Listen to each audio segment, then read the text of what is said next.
बालक के सर पे गुरु हाथ रहे तेरा। गुरु ऐसे विनय दे दे, गुणगान करूं तेरा। इस बालक के सिर पे गुरु नातम भाव न भवता जीव लहे केवड़ ज्ञान। आतम भाव न भवता जीव लहे केवड़ ज्ञान। आतम भाव न भवता जीव लहे केवड़ ज्ञान। आतम भाव न भवता जीव लहे केवड़ ज्ञान। हे आत्म भाव न भावता जीव लहे केवड़ ज्ञान। आत्म भाव न भावता जीव लहे केवड़ ज्ञान। आत्म भाव न भावता जीव लहे केवड़ ज्ञान। आत्म भाव न भावता जीव लहे केवड़ ज्ञान। आत्म भाव न भावता जीव लहे केवड़ ज्ञान। आत्म भाव न भावता जीव लहे केवड़ ज्ञान। आत्म भाव न भावता जीव लहे केवड़ ज्ञान। आत्म भाव न भावता जीव लहे केवड़ ज्ञान। आत्म भाव न भावता जीव लहे केवड़ ज्ञान। आत्म भाव न भावता जीव लहे केवड़ ज्ञान। आत्म भाव न भावता जीव लहे केवड़ ज्ञान। आत्म भाव न भावता जीव लहे केवड़ ज्ञान। हे आत्म भाव न भावता जीव लहे केवड़ ज्ञान। आत्म भाव न भावता जीव लहे केवड़ ज्ञान। आत्म भाव न भावता जीव लहे केवड़ ज्ञान। आत्म भाव न भावता जीव लहे केवड़ ज्ञान। आत्म भाव न भावता जीव लहे केवड़ ज्ञान। आत्म भाव न भावता जीव लहे केवड़ ज्ञान। आत्म भाव न भावता जीव लहे केवड़ ज्ञान।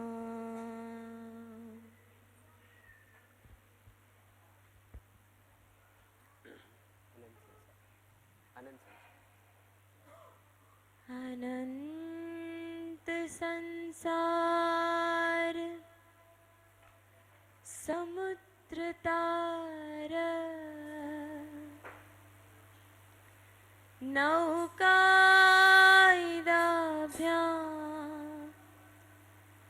गुरु भक्ति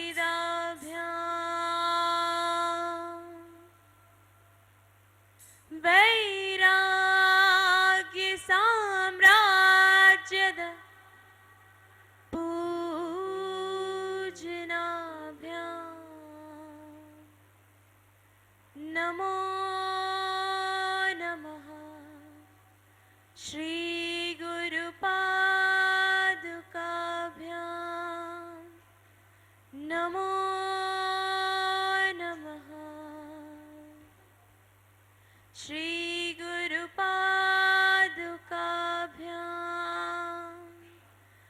नमो नमः श्री गुरुपादुकाभ्याम्।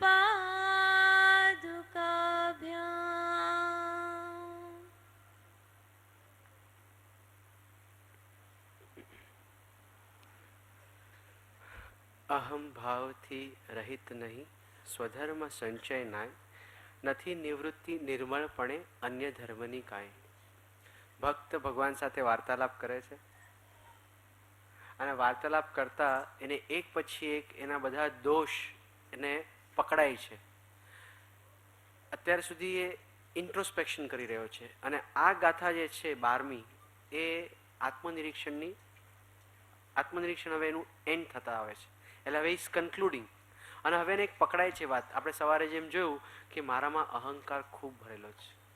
કેવું છે, ઘણી વખત તો મારામાં અહંકાર નથી, એનો પાછો અહંકાર, જરાય મારામાં જરાય અહંકાર છે નથી ને, તો ક્યાં છે એમ કરીને પાછો આપણે અહંકાર લઈએ. અરે અહંકાર તો એવી વસ્તુ છે ને, ઘણી વખત તો આપણી પાસે કાંઈ હોય નહીં ને, એટલે સારું કાંઈ હોય નહીં અહંકાર કરવા જેવું, તો આપણે શું કરીએ ખબર છે? નેગેટિવ વસ્તુનો આપણે અહંકાર. કઈ રીતે ખબર છે? મને જે પ્રાયશ્ચિત મળ્યું છે ને, આજ સુધી કોઈને નહીં મળ્યું હોય.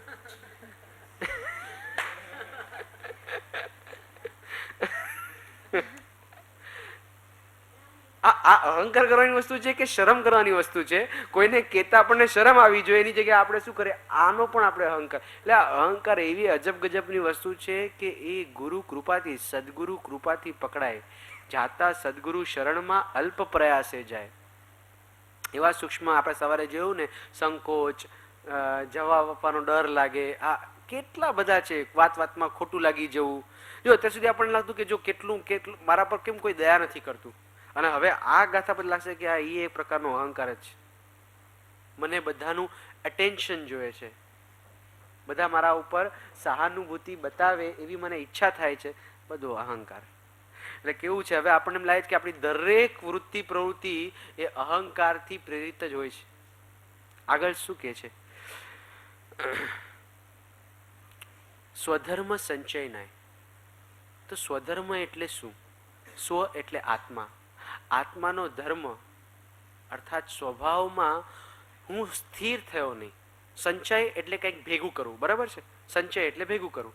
તો મને એટલે એકદમ ટેકનિકલ એનો મિનિંગ એ રીતે છે કે સ્વરૂપ સમ્યક દર્શન થાય પછી વધારે ને વધારે એમાં સ્થિર થવાનો પ્રયત્ન થાય, એ મેં પ્રયત્ન કર્યો નહીં. એક મિનિંગ એનો એવો છે.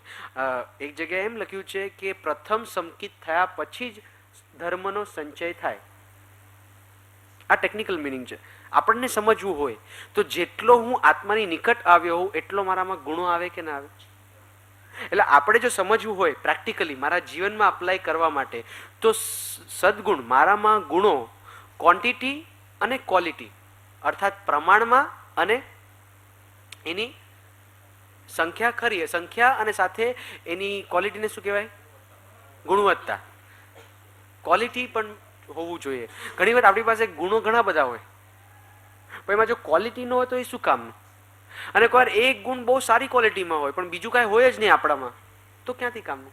આજે આપણે જોયું ને ગેમ્સની અંદર આપણને બીજાની ક્વોલિટીઝ કેટલી જોવાનો આપણને એક અવસર મળ્યો. તો આનો મિનિંગ આપણે એવી રીતે લઈ શકાય કે મેં ગુણો ભેગા કરવાના પ્રયત્ન કર્યા નહીં. જો ગુણો નથી મને ખબર છે, પણ હું એને ભેગા કરવાના પ્રયત્ન નથી કરતો, એ બહુ વધારે ખરાબ છે.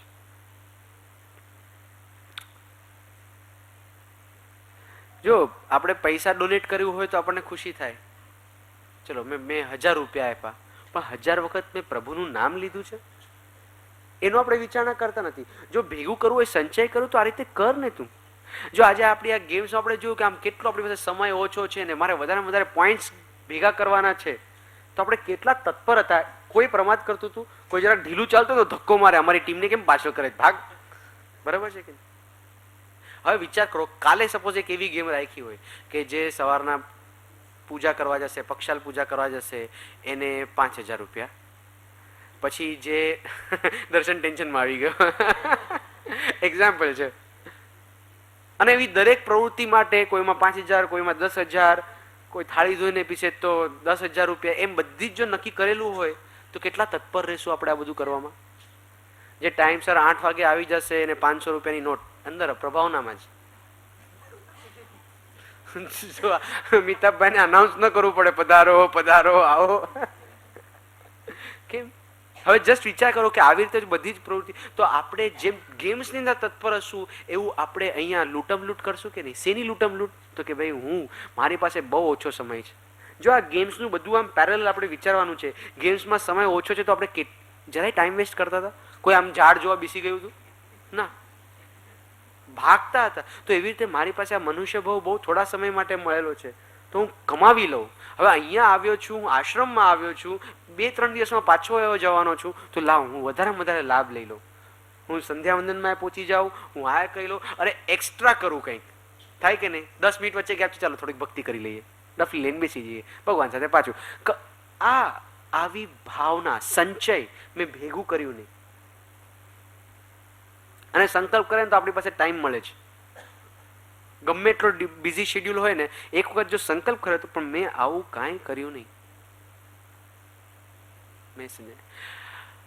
હવે આપણે વિચારીએ પેલી શીટ્સ છે ને પારમાર્થિક મૂડીની, ત્યાં છે. હા અચ્છા, લે ફાસ્ટ લે. ત્યાં સુધી આપણે આગળનું સમજી લઈએ. નથી નિવૃત્તિ નિર્મળપણે અન્ય ધર્મની કાંઈ. આ સ્વધર્મ સંચય કીધું ને. હવે આપણે આપણો કઈ રીતે ખબર પડે કે મેં ગુણો ડેવલપ કર્યા છે કે નહીં? જરાક વિચાર કરે. આપણે ચંદુભાઈ અને મણિબેનનું એક ટિપિકલ એક્ઝામ્પલ જોઈએ. ચંદુભાઈ છે ને ટિકિટ લઈ આવ્યા છે શેની? સાંજના શોની. હા, અને ચંદુભાઈ એના ફ્રેન્ડને કીધું છે કે જો સ્ટાર્ટિંગ મિસ નહીં કરતો, બહુ ઇમ્પોર્ટન્ટ છે, નહીંતર મજા જ નહીં આવે, બાકી મજા ઉડી જશે. સ્ટાર્ટિંગના 10 મિનિટની અંદર જ આખો સસ્પેન્સ ને બધું ક્રિએટ થશે પાછળ માટે. બોલો કે છે ઠીક છે. એટલે એને મણીને ફોન ઉપર જ કહી દીધું કે જો હું 4 વાગે આવી જઈશ, આપણે શાર્પ 5:15 નીકળી જવું છે, થોડોક ટ્રાફિક પણ હોય છે, અને 6 વાગ્યાનો શો છે, આપણે ટાઈમસર પહોંચી જઈએ. બરાબર, પહેલેથી કહી દીધું. ઘરે પહોંચે છે અને મણીબેન તો મંડી પડ્યા છે હરીસાની સામે. 1-2 વખત યાદ પણ કરે, મણી ખબર છે ને જવાનું છે આપણે. હા 5:15 નીકળવાનું છે ને. 4:45 થયા, 5 થયા, 5 ને 10 થઈ, અને ચંદુભાઈ આખું વ્યાકુળ. આ સમજતી નથી, આટલું મેકઅપ કરે છે, ત્યાં પહોંચશું ને અંધારું થઈ જવાનું છે, કોણ જોવાનું છે? ખબર નથી પડતી આ શું કામ આટલું બધું કરે છે મેકઅપ. પણ મણી એને ચાલે જ નહીં. આવો એ ક્યારેક તો તમે લઈ જતા હો બહાર, તો જરાક બરાબર કરું કે નહીં? અને એ ટાઈમ પર ટાઈમ 5:15 થાય, 5:20 થાય, 5:25 થાય છે. ચંદુભાઈ 5 વર્ષ પહેલા હતા, જ્યારે સત્સંગમાં નહોતા હોતા, ત્યારે કેવું તમે એક્સપેક્ટ કરો છો? શું કર્યું હશે ચંદુભાઈ? ક્રોધ કર્યો હશે. અને ક્રોધમાં શું કર્યું હશે? ચાલો, હા ટિકિટ ફાડી નાખી. ભલે એક વખત 300 રૂપિયા જાય પાણીમાં, પણ એક વખત મારે પાઠ મળીને ભણાવો જ છે. એટલે ગુસ્સામાં ટિકિટ ફાડી નાખે. કોઈ થોડુંક પછાડે જે હાથમાં હોય, અમારે તારી સાથે કોઈ દિવસ જવું જ નથી, ક્યાં ભટકાઈ ગયો, આમ એ બધું ચાલુ થઈ જાય એનું. બરાબર છે. એક પછી જેમ જેમ સત્સંગ કરતા ગયા તો એમાં ખબર પડી કે ક્રોધ ન કરવો જોઈએ, આમ છે તેમ છે. તો પછી થોડાક ચંદુભાઈ સુધર્યા. હવે શું એક્સપેક્ટ કરો છો? ચંદુભાઈ શું કરશે? હવે તું રહેવા દે, હું જાઉં છું. જીવ એકલો આવ્યો છે ને એકલો જવાનો છે, એ બધો સત્સંગ કરાવી દે. કે હવે કોઈ વાર ટિકિટ ન ફાડી નાખે, ખોટે ખોટા શું કામ 300 રૂપિયા પાણીમાં નાખે, એટલો બધો અહંકાર આપણે વચમાં નહીં લાવવાનો. પણ કાયાથી ન કરે ગુસ્સો, વચનથી કરે. બડબડ બડબડ એનું ચાલ્યા જ કરે. એ ઘરેથી નીકળે ને ત્યાં પિક્ચર પહોંચે ને ત્યાં સુધીમાં એક પિક્ચર થઈ જાય. સમજી ગયા ને? બડબડ બડબડ તારી સાથે આમ જ છે, ફલાણું છે, ઢીકણું. હવે ત્યાં પહોંચે, એનો પ્રોબ્લેમ શું હોય કે ભાઈ આ તો મણી તો છે ને ક્વીન એલિઝાબેથની જેમ નીચે ઉતરશે, સીધી અંદર પહોંચી જશે, એ મિસ નહીં કરે. મારે પાર્કિંગ લોટમાં જવાનું, પછી ચાલતા ચાલતા એટલે મારું 10 મિનિટ નહીં, મારું 20 મિનિટ જાય. એટલે ચંદુભાઈને બહુ તકલીફ થાય. પણ આસ્તે આસ્તે સુધરતું ગયું સત્સંગ વડે. આ આપણી જ કહાની છે. જરા આપણે જ આપણી જાતને વિચારી લઈએ કે ભાઈ ક્યારેક પહેલા જ્યારે મને સદગુરુ નહોતા મળ્યા, મને ધર્મની સમજણ નહોતી, તો મારું વર્તન કેવું હતું? ગુસ્સામાં હું શું કરી નાખતો હતો. પછી હવે શું કરે છે કે હવે ભાઈ બડબડ નથી કરતા, પણ એ ડ્રાઈવ કરતા હોય ને એના ઉપરથી ખબર પડી જાય કે અંદરમાં જબરદસ્ત ગુસ્સો ચાલે છે. આમ આમ ઓલો કોક આવી જાય એટલે અહીંયા ત્રિશુલ આવી જાય અને જોશથી ઓન મારે ક્યાં બીચ મેં હતા. મણીનો ગુસ્સો ઓલા પર કાઢે, ઓટો રિક્ષાવાળા પર. તો જોયું, આ પડેલો છે ગુસ્સો. બધામાં થોડોક ફરક છે, ઇમ્પ્રુવમેન્ટ છે. કાયામાંથી નીકળી ગયું છે, વચનમાંથી નીકળી ગયું છે, પણ હજી મનમાં તો ચાલ્યા જ કરે છે. આપણે આપણી જાતને ચેક કરવાનું. મારો ભાઈ મને ઇરિટેટ કરે તો પહેલા મને ગુસ્સો આવતો તો હું 3 દિવસ વાત નહોતી કરતી. તો હવે હું વાત પછી હવે મને પણ નથી ગમતું, કોઈ 1 કલાક વાત ન કરું પણ પછી હું વાત કરવાનું સ્ટાર્ટ કરું. પણ હવે આમ જસ્ટ ચેક મારામાં ઇમ્પ્રુવમેન્ટ થયું છે કે નહીં. Have I changed, have I improved? અહીંયા આપણને ખબર પડશે કે મેં ગુણોને ડેવલપ કરવાનો પ્રયત્ન કર્યો કે નહીં. ભાઈનો સ્વભાવ જ છે ઇરિટેટ કરો, કેમ? બરાબર કે નહીં? ના, હું ઇરિટેટ થાઉં છું એના આ વર્તનથી, તો ઓકે ફાઇન, એનું એને જેમ કરવું એમ કરે. હું શું કામ એમ કરીને આપણે સુધારણા કરીએ છીએ કે નહીં આપણા લાઈફની અંદર, right? So this is how I have to change my self. આ લક્ષ્ય હોવો જોઈએ કે મારે ક્ષમતાનો ગુણ કેળવવો છે, મારે પ્રેમનો ગુણ કેળવવો છે, નથી નિવૃત્તિ નિર્મળપણે. એટલે જો આપણે જરાક ચેક કરવાનું કે મેં ખરેખર મારું કંઈક બેલેન્સ વધ્યું છે કે નહીં. બધાને પાસ ઓન કરીએ.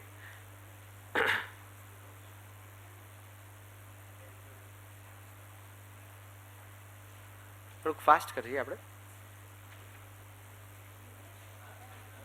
જેને ગુજરાતી જોતું હોય એ એવી રીતે ઇંગ્લિશમાં પણ છે. સાંસારિક મૂડી છે, એમાં લખ્યું છે બધું: liquid cash, bank balance, jewellery, property, business, vehicles, assets. આ બધું આપણે ભરવાનું છે. હવે કોઈએ પૂછ્યું, ભાઈ તમે આવું બધું ભરાવો છો, કાલે આઈટી વાળો આવશે ને, તમને તો પ્રોબ્લેમ નથી, અમને પ્રોબ્લેમ થઈ હશે. પણ એમાં વ્યવસ્થા છે. એક કાકાને મેં પૂછ્યું, એમની ડાયરી જોઈ હતી, તો મેં જોયું તો કે ભાઈ પાસેથી 10 રૂપિયા લેવાના છે અને ભાણિયા પાસેથી 5 રૂપિયા લેવાના છે. મેં કીધું, યાર તમે ખરા કંજૂસના કાકા છો યાર, 10 રૂપિયા અને 5 રૂપિયાનો તમે હિસાબ રાખો છો. તો એને મને શું કીધું ખબર? આ કોડવર્ડ છે, આ 10 નથી 10,000 છે. આ 10,000 ના લખાય, ખાલી 10 રૂપિયા લખ્યું ને એટલે અમારા કોડવર્ડમાં અમને ખબર 100 રૂપિયા એટલે લાખ, બધું અંદર કોડમાં જ લખે. એટલે હું જસ્ટ આઈડિયા આપી દઉં છું, હું પછી ક્યાંક ફસાઈ ન જાઉં. તમે કહેશો તમારા કારણે અમારે જો આઈટીની રેડ પડી. હા, અને બીજો પોઈન્ટ, ચંદુલાલ અને મણીનો ઝઘડો થાય તો આઈ એમ નોટ રિસ્પોન્સિબલ. મણી કહેશે, ઓ તમારી પાસે આટલા બધા પૈસા છે અને તમે કટકટ કરો છો, ઓલું મને લઈ નથી આપતા સાડી, આઈ એમ નોટ રિસ્પોન્સિબલ. અહીંયા લખવું હું કોણ છું? બેગર છું, ઓર્ડિનરી છું, મિલિયનિયર છું, બિલિયનિયર છું, ઝિલિયનિયર છું. ઓકે, હવે મોસ્ટ ઇમ્પોર્ટન્ટ, આ તો છે લખવાનું છે આપણે, વધારે ઇમ્પોર્ટન્ટ આ છે, મારી સ્પિરિચ્યુઅલ વેલ્થ કેટલી છે. જો સ્પિરિચ્યુઅલ વેલ્થમાં 2 પાર્ટ્સ બનશે. આપણી પાસે આનું ઓલું છે ને પાવર પોઈન્ટ, મિતાબ?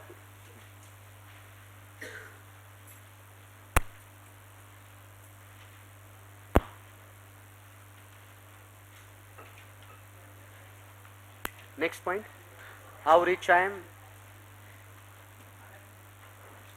મારી પારમાર્થિક જો 2 સેક્શન પડશે, ગુણરૂપ મૂડી અને બીજું નેક્સ્ટ પુણ્યરૂપ મૂડી. પુણ્યરૂપ મૂડી પણ ઇમ્પોર્ટન્ટ છે, કારણ કે આપણે જે કાંઈ પણ સાધના કરીએ છીએ, શુભ કાર્ય કરીએ છીએ, દેરાસર જવું કે પછી ભાઈ હું દિવસનું 2 કલાક મૌન લઉં છું, હું એક સામાયિક કરું છું કે મેં આટલા ઉપવાસ કર્યા, આ બધું પુણ્યરૂપી મૂડીમાં જશે. પણ એટલું ખાસ ધ્યાન રાખે કે માત્ર આનાથી આપણું કામ નથી થવાનું. આનાથી આપણને પાછા સારા સંજોગો મળશે, સત્પુરુષનો યોગ, ધર્મ મળે, પણ ખરું કામ શેનાથી થશે? ગુણરૂપી મૂડી. તો એક્ઝામ્પલ જોઈએ આપણે. એક્ઝામ્પલ, પ્રસન્નતા, સંભાવ, સંતોષ. પુણ્યરૂપી મૂડીમાં સામાયિક, તપ, સ્વાધ્યાય, ધ્યાન, દાન, આ બધું એની અંદર આવશે, right? Next. Yeah, okay. So this is how આપણે આપણી જાતને ચેક કરવાનું કે અત્યાર સુધી મેં કમાણી કેટલી કરી, મારી પાસે શું છે. લાઇટ્સ. પછી આગળ તો વાંચજો તમે, આ બંનેમાંથી મારી સાથે શું આવશે. જે આવવાનું છે એના માટે હું કેટલો સમય આપું છું, અને જે નથી આવવાનું એના માટે કેટલો સમય આપું છું. બરાબર? પેલું વાંચશે વિધિ, આ ગુજરાતીમાં જે છે ને મુલ્લાજીનું, કા મને આપી દે, ગુજરાતીનું કંઈક આપી દે મને, ગુજરાતી કોઈ હોય તો.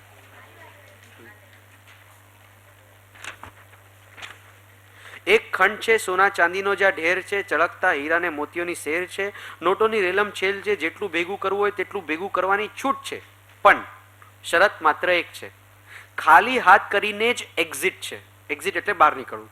મુલ્લાજી અહીં આવે છે, ઉત્સાહથી બધું ભેગું કરે છે, શરતની એમને ખબર બરાબર ખબર છે છતાં તેઓ નોટો ભેગી કરવામાં મંડી પડે છે, સોના ચાંદીના કોથળા ભરે છે, ખૂબ ખૂબ મહેનત કરે છે, હીરા મોતીઓથી ખિસ્સા ભરે છે, ઘણી બધી દોડાદોડ કરે છે. Choose the right word for મુલ્લાજી. મુલ્લાજી માટે આપણે કયો શબ્દ ગોતશું? સમજદાર. બીજું મૂર્ખનો સરદાર. ત્રીજું હોશિયાર કે બેવકૂફ.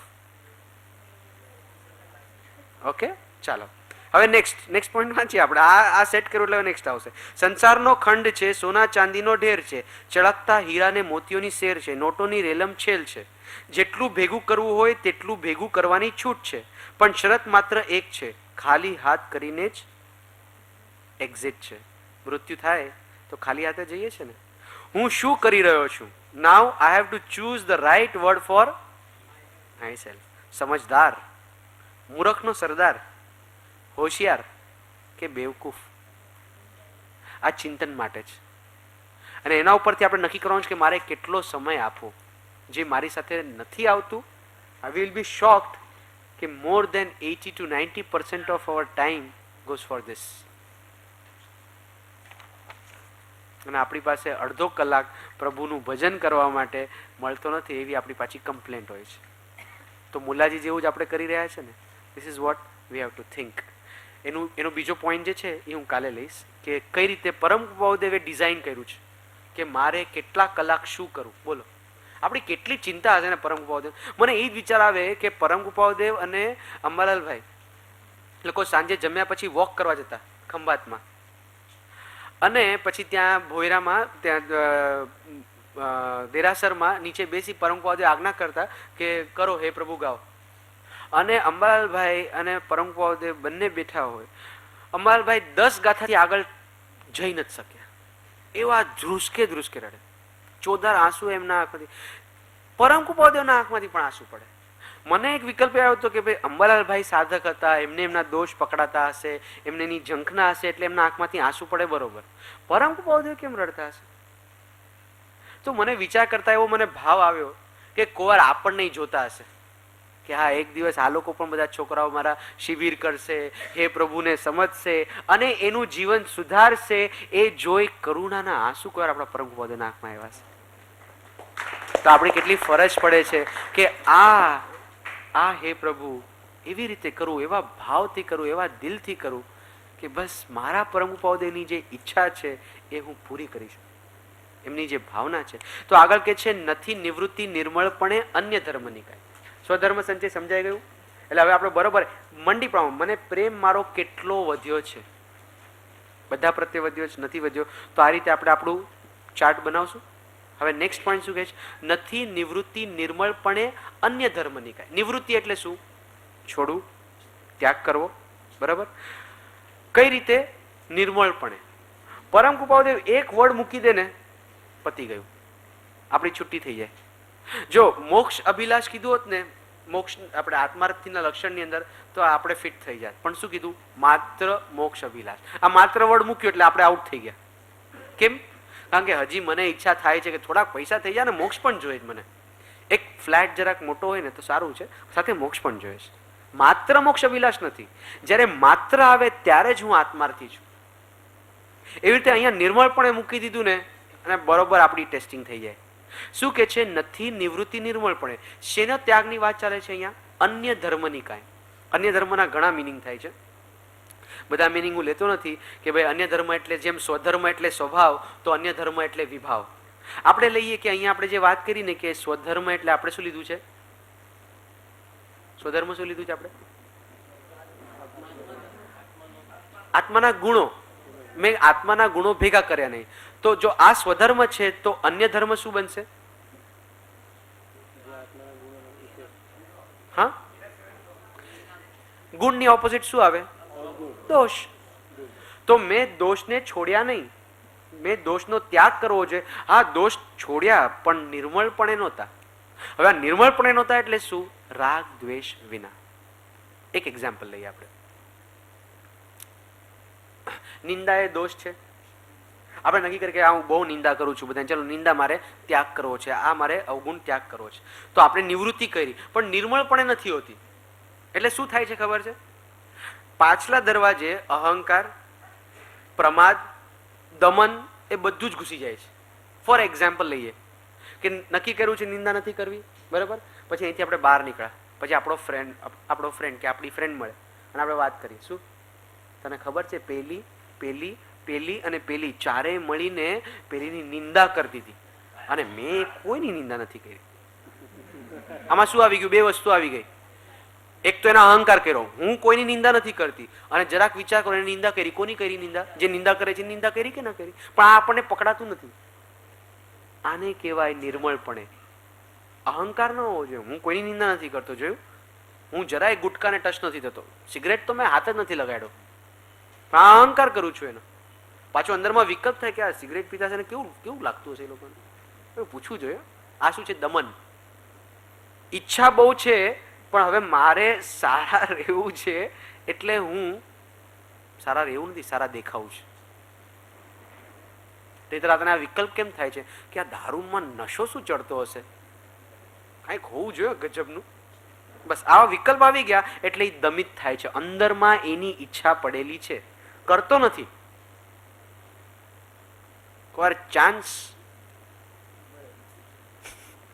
ચેક, કદાચ જો કોઈ છૂટ આપે કે ના કાંઈ એવું કાંઈ કર્મ ન બંધાય આમાં, તો આ તો મદિરા, સોમરસ, અને સોમરસ કહેવાય, નિર્દોષ આનંદ. અરે માય ગોડ, આવો મતલબ નથી હો નિર્દોષ આનંદનો. This is what we have to check કે નિવૃત્તિ કરી છે મેં, એ વસ્તુ છોડી દીધી છે, પણ હજી અંદરમાં એ દમિત રૂપે એ અંદરમાં પડેલું જ છે. તો આ નિર્મળપણે નથી. જો પરમકૃપાળુનો એક શબ્દ નિર્મળપણે કેવું આપણને બરોબર પકડી લીધા ને કે ના, નિર્મળપણે નહીં થયું. વસ્તુ ત્યાગે છે, પણ હજી યથાર્થ રીતે એ અન્ય ધર્મ છૂટ્યો નથી. કેવી કૃપા છે આપણા ઉપર, અને આપણે કેટલા ભાગશાળી છે કે આવી વસ્તુ આપણા હાથમાં આવી છે, કે આપણને પકડાય કે આપણે કોઈ વસ્તુનો અહંકાર ન કરી શકીએ, કારણ કે આપણને બરોબર પકડાય કે આનું દમન થયું છે. આ જે નિંદાની વાત હતી, બે સાસુ બેઠા હતા સત્સંગમાં, પછી સત્સંગમાંથી બહાર નીકળ્યા એટલે પછી બેનપણીઓ તો શેર કરે ને, અને એક જણે સ્ટાર્ટ કર્યું, મારી વહુ છે ને એવી છે, તમને શું કહું, આમ તેમ ફલાણું ઢીકણું બધું. હવે જે બીજા સાસુ હતા ને, એમની જે બેનપણી હતી ને, એમને ત્યાગ કર્યો હતો, પણ નિર્મળપણે ત્યાગ નહોતો. એટલે શું થયું ખબર? થોડીક વાર આગળ ગઈ ને પછી કે જો બેન, કાગડા બધે, કાગડી બધે કાઢી જોઈએ. ઇનડાયરેક્ટલી એને પણ એની વહુની નિંદા કરી નાખી કે ન કરી નાખી. This is what happens. એટલે આપણે ચેક કરવાનું કે આ વસ્તુ ત્યાગ કર્યો છે, આ દોષ મેં છોડી દીધો છે, પણ એનો દમન તો નથી થયું ને, એનો અહંકાર તો નથી આવતો ને મારામાં, અથવા તો પ્રમાદ તો નથી થતો ને. ઈચ્છા ન હોય પણ એ ક્યારેક પાછું થઈ જાય ભૂલ, તો ધેટ મીન્સ કે એનો મારામાં દોષ પડેલો છે. આ આપણે જરાક વિચારીએ ને કે મારી કમાણી કેટલી છે, એના માટે એક બહુ સરસ ભજન છે, એ ગાશે તો આ ભજન ઉપર આપણે ખરેખર વિચારણા કરી શકીએ કે મારી પાસે ખરેખર વસ્તુઓ ભેગી થઈ છે કે નહીં. આ જિંદગીના ચોપડામાં સરવાળો માંડજો, આ જિંદગીના ચોપડામાં સરવાળો માંડજો, આ જિંદગીના ચોપડામાં સરવાળો માંડજો, આ જિંદગીના ચોપડામાં સરવાળો માંડજો. મનને મહેતાજ કરી કામે લગાડજો, મનને મહેતાજ કરી કામે લગાડજો, આ જિંદગીના ચોપડામાં સરવાળો માંડજો, આ જિંદગીના ચોપડામાં સરવાળો માંડજો.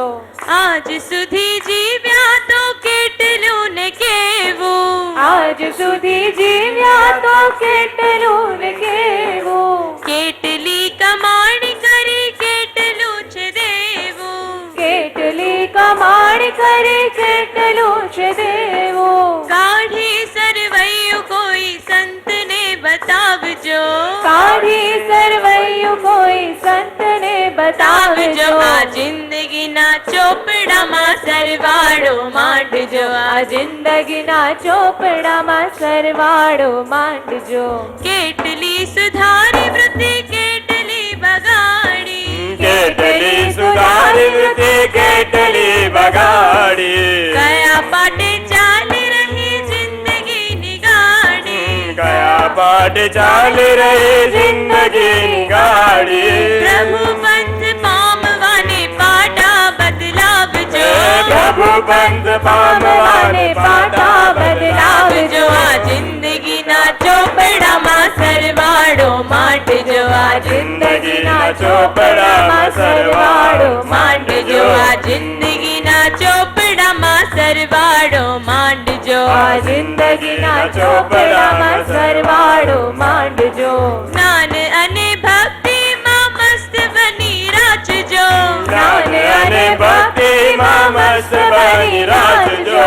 ધર્મના સંસ્કાર સૌ વર્તનમાં લાવજો. ધર્મના સંસ્કાર સૌ વર્તનમાં રાખજો. કામ કરી સેવાના જીવન દીપાવજો. કામ કરી સેવાના જીવન વિસાવજો. આ જિંદગીના ચોપડામાં સરવાળો માંડજો. આ જિંદગીના ચોપડામાં સરવાળો માંડજો. આ જિંદગીના ચોપડામાં સરવાળો માંડજો. આ જિંદગીના ચોપડામાં સરવાળો માંડજો.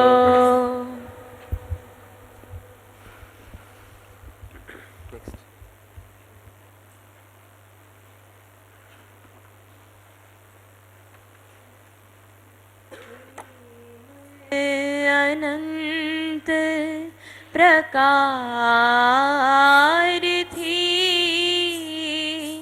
સાધન રહિત હુંય કૃપાલુ નહીં કે સદગુણ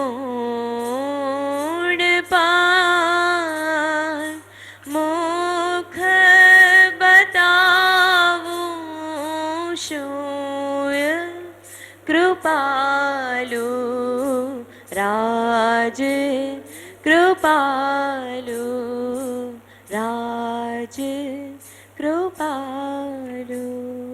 ઈચ્છા મિત્રો આપણે પ્રાર્થના બાકી રહી ગઈ આગલા ગાથાની, એટલે આપણે પ્રાર્થના કરી લઈએ અને પછી નેક્સ્ટમાં જઈએ. હે પરમ કૃપાઉદે, હે પરમાત્મા પ્રભુ, અહંકારથી હું ભરેલો છું. પ્રભુ, અહંકાર કેવો છે કે આજ સુધી પહેલા હું સંસારમાં અહંકાર કરતો હતો. મારી પાસે કેટલા પૈસા છે, મારી પાસે કેવી હોશિયારી છે. પણ પ્રભુ, દયાની વાત તો એ છે કે ધર્મમાં આવીને પણ ધાર્મિક ક્રિયામાં હું અહંકાર કરવા માંડી ગયો. તે હદ સુધી કે પ્રભુ, જ્યાં અહંકાર ન કરવો જોઈએ, જેની શરમ આવી જોઈએ, એવા દોષોનો પણ હું અહંકાર કરું છું. પ્રભુ, કમાણી બહારમાં તો મેં બહુ કહી, હું ખૂબ ભણ્યો, પણ પ્રભુ મેં એક પણ ગુણો ભેગા નહીં કર્યા. ગુણોની ક્વોલિટી અને ક્વોન્ટિટી જે હોવી જોઈએ મારા એ છે. એ માટે જે દોષોનો મારે ત્યાગ કરવો જોઈએ. આપે તો કેટલું સરસ સમજાવ્યું કે દોષ છોડવા તો નિર્મળપણે છોડવા, અર્થાત એ દોષ છોડ્યાનો અહંકાર અંદરમાં ન હોવો જોઈએ. પણ પ્રભુ, મેં તો કેવું કર્યું, એ વસ્તુઓની તમિત વૃત્તિઓ બધી અંદર જ પડી રહી. એ દોષો અંદરમાં દબાવી રાખ્યા મેં. પ્રભુ, કેટલી વખત તો પ્રમાદ સેવ્યો. એ દોષ છોડ્યો હોય, એ વસ્તુ છોડી હોય, પણ પ્રમાદવશ મેં એ જ ભૂલો પાછી કરી. પ્રભુ, મને સહાય કરો. મારે આ અહમથી મુક્ત થવું છે. મારા બધા જ દોષોનું મૂળ એવો આ અહંકાર, તેનાથી પ્રભુ મને મુક્ત કરો, મુક્ત કરો, મુક્ત કરો. ઓમ. એમ અનંત પ્રકારથી સાધન રહિત હું, નહીં એકે સદગુણ પણ મુખ બતાવું છું. અર્થ કહું છું. હે પ્રભુ, હું તને મુખ પણ ન બતાવી શકું એવી મારી શરમજનક સ્થિતિ છે, કારણ કે આવા અનંત દોષોથી અનંત પ્રકારે હું ધર્મ સાધનથી રહિત છું અને એક સદગુણ પણ મારામાં પ્રગટ્યો નથી. જો હવે એનું પૂરું થયું ઇન્ટ્રોસ્પેક્શન, એટલે હવે કે છે એમ અનંત. એમ વર્ડ શેના માટે છે? અત્યાર સુધી પહેલી ગાથાથી લઈ અને 12મી ગાથા સુધીની જેટલા પણ છે એમ અત્યાર સુધી કીધું એ રીતે એમ અનંત પ્રકારથી સાધન રહિત હું. પ્રભુ, કેવા સરસ સરસ સાધન તમે મને આપ્યા હતા, એકથી ચડ્યા હતા એક, પણ મેં એક પણ સાધન એટલે શું? છૂટવાના ઉપાય.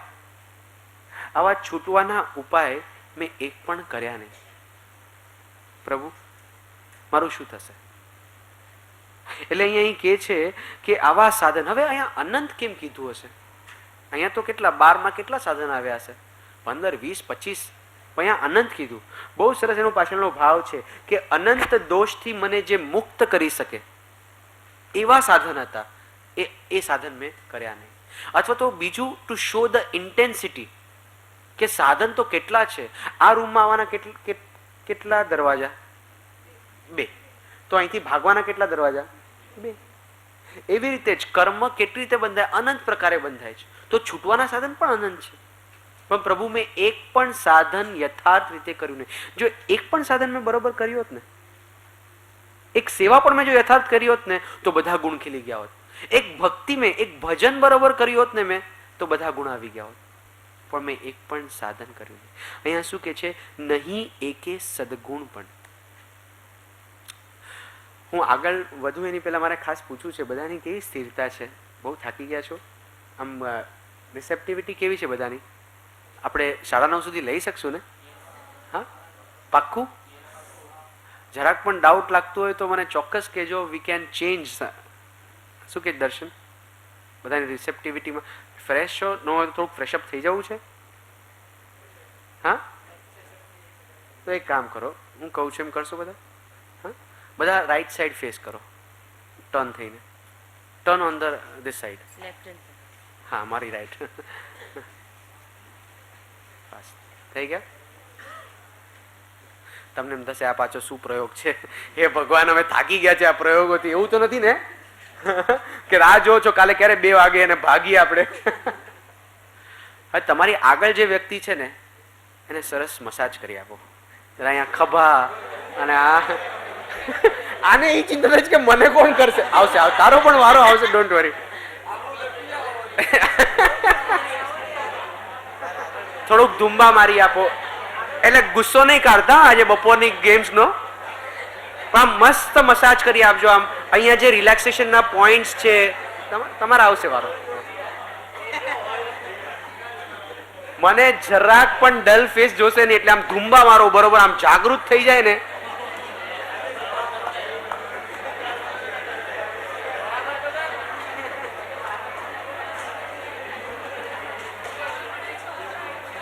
આગળ વાળાને કેવું લાગે? વિધિનેસ તો છે કે મને કેવું, મારે કોઈનું કરવાનું નહીં, બધા મારું.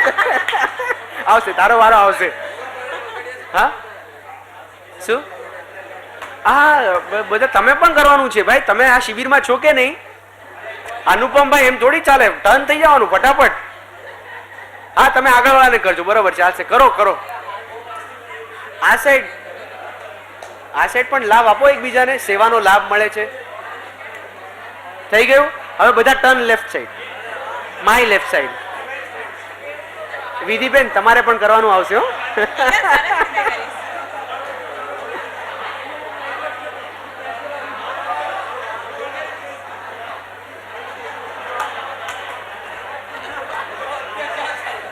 બધો ગુસ્સો કાઢી ના.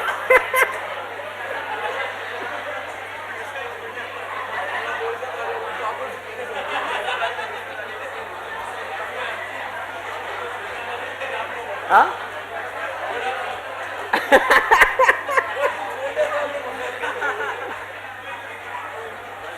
જસ્ટ વિચાર કરો. 1 મિનિટ. ઓમ, જરાક વિચાર કરો. બાકી છે એમ જ બેસારો. મારે કઈ ખાસ કેવું છે. વિઝ્યુઅલાઇઝ કરો કે મને ગુરુની સેવા મળતી નથી, મારી આગળ જે બેઠા છે બસ એવું વિઝ્યુલાઇઝ કરો મારા ગુરુ છે. હવે જો હવે કેટલું પ્રેમથી ને કેટલું સરસથી કેટલું પરફેક્ટ થાય છે એ જો.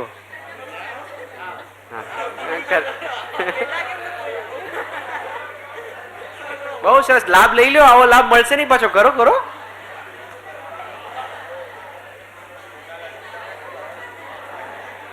હવે થોડાક ગલગલિયા કરી દો, થોડાક ગલગલિયા કરી દો, એકબીજાને થોડા ગલગલિયા કરી દો. ગલગલિયા કર યાર, શું કરે છે?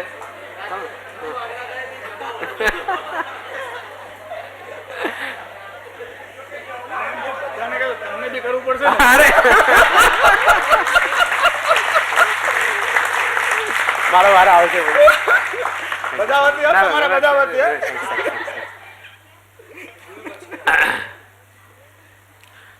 થોડુંક કોઈને લાફિંગ થેરપી આવડે છે? લાફ્ટર થેરપી કોઈ પણ એક જણ? હા દેવાંગ કંઈક હસાવો ને બધાને. ચાલ અત્યારે થોડુંક આપણે હસી લઈએ.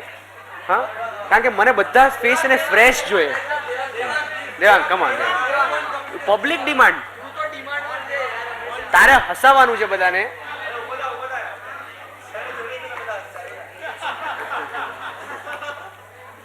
હસાવ.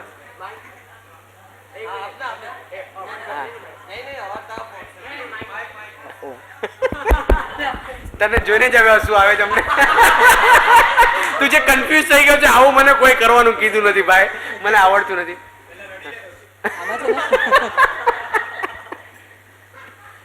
આમાં બે હાથ ઊંચા કરીને કરો, વધારે મજા આવશે. હસતી વખતે હાથ ઊંચા કરતા કરતા હસવાનું અને પછી નીચે કરતી વખતે થોડું ધીમે ધીમે બંધ કરવાનું, પછી પાછું એવી રીતે સેમ કરીને. તું કરી સપોઝ કરે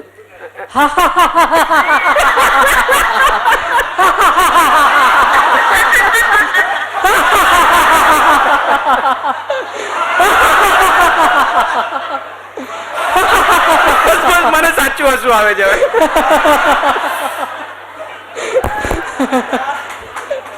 That's it.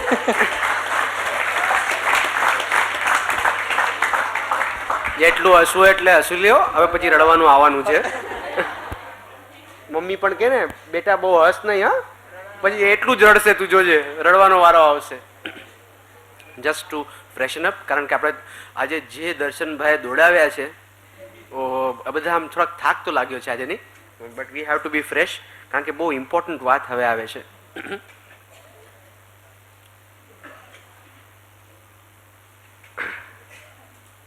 શું વાત કરે છે હવે? એક પણ સાધન મેં યથાર્થ કર્યું નહીં. હવે એ કે છે નહીં એકે સદગુણ પણ મુખ બતાવું છું. નહીં એકે સદગુણ પણ. આપણામાં ગુણ છે કે નહીં? ચલો ગુણની વાત કરીએ. આપણામાં ગુણ છે કે નહીં? કોક તો ગુણ હશે ને. હા જેસલ શું છે ગુણ? એક કે તારો એક ગુણ કે ને તે હા પાડી આમ તો કે એકાદ ગુણ કે તારો? જો તું ઓલવેઝ સ્માઇલિંગ હોય છે કે નહીં? સ્માઇલિંગ એક ગુણ છે કે નહીં તારો? ઓકે ચલો ફાઇન, લખીએ આપણે બધા પોતાનું લખીએ, ઘણા નીકળશે નહીં? ફોર એક્ઝામ્પલ મારામાં દયા છે, I have a helping nature. Example you can write.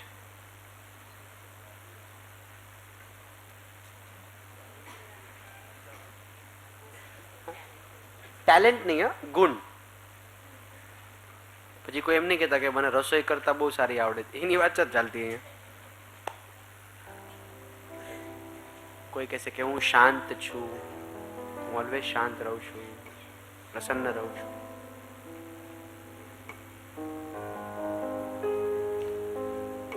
પેલા દિવસના લિસ્ટ કરતા વધી જશે નહીં?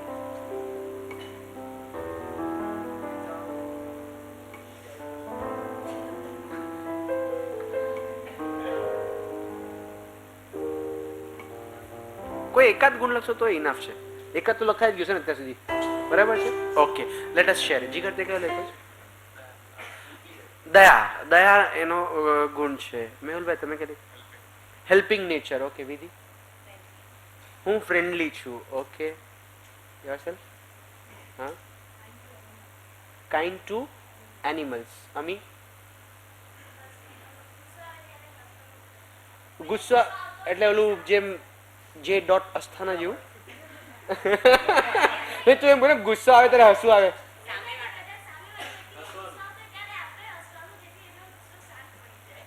ઓ અચ્છા, એટલે તારો હસવાનો ગુણ છે. ફાઇન. તમે વિમલભાઈ? દયા અને કરુણા. જાગૃતતા એ ગુણ છે. ધીમંત? સેવા કરવી. Very good. સુરેશ? હા, કોઈ એકાદ તો ગુણ હશે ને, વિચારી લેજે. તને 2-4 મિનિટ આપું છું. બતાવ્યા? સેવા કરવી. ઓકે. અવની? અન્વી? કેવો ગુસ્સો આવે ને આટલા વખતથી. જો આપણો અહંકાર કેવો આમ આવી જાય, આટલા વખતથી ઓળખે છે, કેવું આટલું યાદ નહીં રાખી શકતા મારું નામ. મારું નામ બગાડી હવે બધા જ કન્ફ્યુઝ છે કે નહીં, ઓલી અન્વી હતી કે અવની હતી? અવનવી.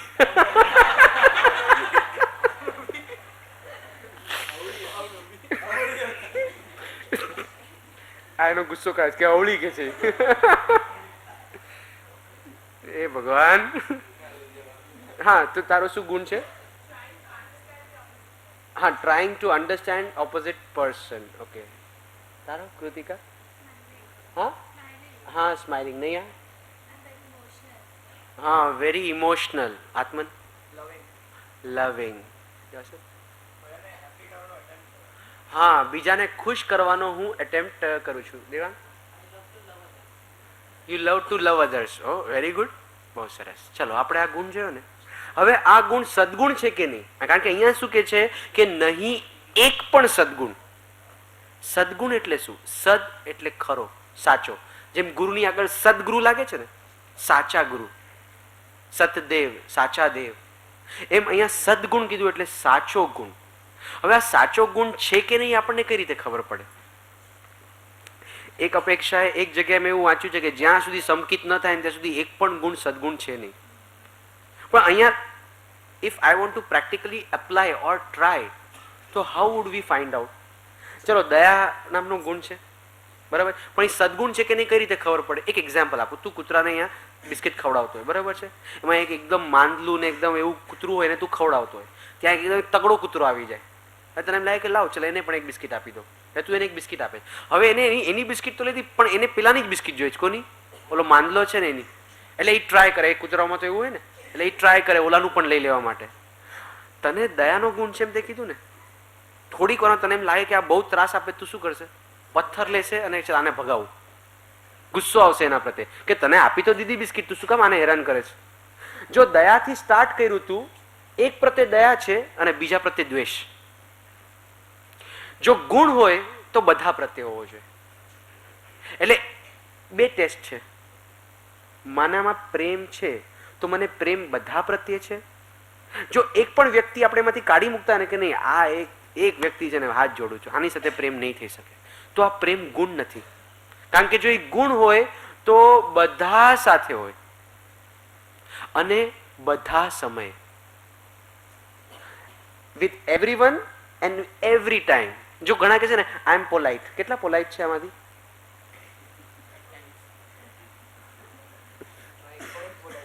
હા હા હા, રાઈટ. તો મને એમ લાગતું હોય હું પોલાઇટ છું, પણ હા કોની સાથે? બહારના લોકો સાથે. મમ્મી સાથે? હા, મમ્મી સાથે પણ હું હોઉં છું ક્યારેક ક્યારેક, જ્યારે મારું કામ હોય ને ત્યારે. at times, not every time. If politeness is a gun, જો આપણે મીઠું હોય તો મીઠું ખારું છે. જો ખારો એનો ગુણ હોય, એની ક્વોલિટી હોય તો ઇટ ઇઝ ઓલવેઝ ખારું. જો કોક મીઠું ક્યારેક ખારું હોય ને ક્યારેક ન હોય, આ ખાય તો હોય ને આ ખાય તો ન હોય, તો એ મીઠું હશે? ના, એ મીઠું નહીં હોય. If it is a quality, જો સદગુણ હોય તો એ સતત હોવું જોઈએ, બધા સાથે હોવું જોઈએ. તો હવે આપણે વિચારીએ કે મારામાં દયા છે, તો દયા એ ગુણ જે છે એ બધા સાથે છે.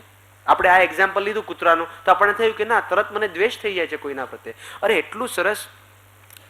સ્વામિનારાયણના જે પ્રમુખ સ્વામી મહારાજ છે ને, એમનો એક પ્રસંગ છે અહીંયા અમદાવાદમાં, જ્યારે શૂટ આઉટ થયું હતું ને વર્ષો પહેલા, ખબર છે કે ઓલું ટેરરિસ્ટે કર્યું હતું પછી, હા, અક્ષરધામમાં, એ અહીંયા આવ્યા હતા અને એમને ખાસ પહેલા પૂછ્યું કે ક્યાં ઓલું લોહી લુહાણ ક્યાં થયા, ક્યાં મરી ગયા?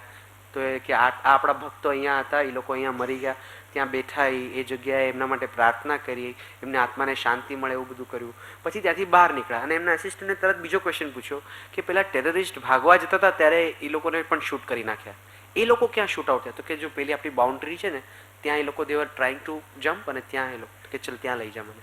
ત્યાં ગયા, ત્યાં પણ બેઠા અને એ આત્મા માટે પણ પ્રાર્થના કરી. ધીસ ઇઝ ગુણ. આપણે આપણી જાતને વિચાર કે કોઈ આ ટેરરિસ્ટ છે તો આપણે તરત દ્વેષ જાગશે, કેવું કૃત્ય કરે છે આ લોકોને, તો બધું નીકળે બહાર.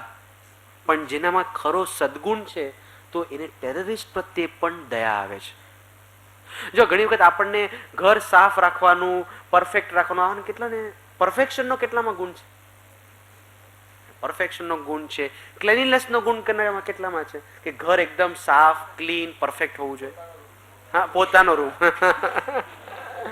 ઓકે, જસ્ટ ચેક કરીએ.